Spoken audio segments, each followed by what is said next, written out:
आदाब नाजरीन, भारत एक्सप्रेस उर्दू में आपका खैर मकदम है। मैं हूं निसार अहमद खान। हरियाणा में बीजेपी की हुकूमत पर खतरा मंडलाने लगा है। बीजेपी हुकूमत को हिमायत देने वाले 3 आज़ाद यानी इंडिपेंडेंट अरकान असेंबली ने साथ छोड़ दिया है।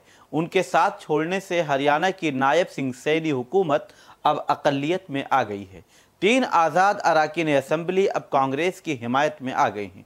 अपोजिशन लीडर और कांग्रेस के साबिक वजीर आला भूपेंद्र हुड्डा की मौजूदगी में रोहतक में आज़ाद अरकान असेंबली पंडरी से रणधीर गोलन, नेलूखेड़ी से धर्मपाल गोंद्र, चरखी दादरी से रुकन असेंबली सोमवीर सांगवान ने बीजेपी की हुकूमत से अपनी हिमायत वापस लेने का ऐलान कर दिया। तीनों आज़ाद अरकान असेंबली ने कहा कि वो हुकूमत की पॉलिसियों से खुश नहीं थे, इसलिए बीजेपी हुकूमत से अपनी हिमायत वापस ले रहे हैं। आज़ाद अरकान असेंबली की तरफ से बीजेपी से हिमायत वापस लिए जाने के बाद हरियाणा में अक्सरियत का एदाद-ओ-शुमार खराब हो गया है। हम आपको बता दें कि 90 सीटों वाली हरियाणा असेंबली में इस वक्त अरकान असेंबली की तादाद 88 है, यानी 2 सीटें अभी खाली हैं। इसलिए अक्सरियत की तादाद जो 45 थी वो 45 चाहिए।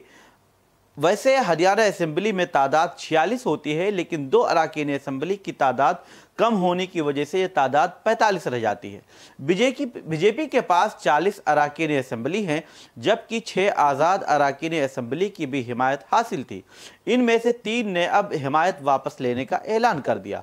इस तरह से तो देखें तो हरियाणा की सैनी हुकूमत के पास मौजूदा वक्त में 43 अरकान असेंबली ही बचते हैं। हालांकि दूसरी तरफ 3 आज़ाद अरकान असेंबली की मदद मिलने के बाद भी कांग्रेस हुकूमत बनाने की पोजीशन में नहीं है, लेकिन मौजूदा सूरत हाल से बीजेपी हुकूमत को खतरा जरूर लाहिक हो गया है। हरियाणा में मचे सियासी घमासान के दौरान ये भी जानकारी सामने आ रही है कि किसी वक्त हरियाणा में बीजेपी हुकूमत की इत्तेहादी पार्टी रही जन नायक जनता पार्टी यानी जेजेपी के 10 में से 7 अरकान असेंबली यानी 7 एमएलए इस वक्त अपनी पार्टी से नाराज चल रहे हैं और अंदर खाने बीजेपी के राब्ते में बताए जा रहे हैं। अगर वो बीजेपी में शामिल हो जाते हैं तो फिर बीजेपी हुकूमत को किसी तरह का कोई भी खतरा नहीं है।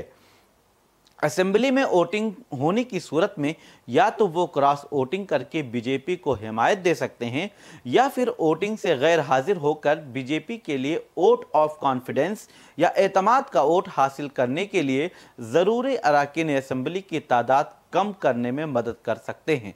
बहरहाल जो मौजूदा सूरत हाल है, इस सूरत हाल में बीजेपी को फिलहाल खतरा ज़रूर लाहिक है, लेकिन इससे कांग्रेस को कोई बहुत बड़ा फ़ायदा होता हुआ फिलहाल नज़र नहीं आ रहा है। लेकिन अगर कांग्रेस की कामयाबी यही हो सकती है कि बीजेपी की हुकूमत अक़लियत में आ जाए और वो दोबारा इलेक्शन की सूरत हाल बन जाए, या फिर जो 3 अरकान असेंबली आज़ाद अरकान असेंबली अभी बीजेपी के साथ हैं वो कांग्रेस के साथ चले जाएं और जेजेपी के तमाम अरकान असेंबली यानी 10 के 10 अरकान असेंबली कांग्रेस से इत्तेहाद कर लें, इस सूरत में कांग्रेस की हुकूमत बनने का इम्कान ज़रूर पैदा हो सकता है। लेकिन ये आसान नहीं नज़र आ रहा है, क्योंकि 7 अरकान असेंबली जेजेपी के जो हैं वो बीजेपी के राब्ते में बताए जा रहे हैं और अलायंस टूटने के वक्त से ही ये खबरें आ रही हैं।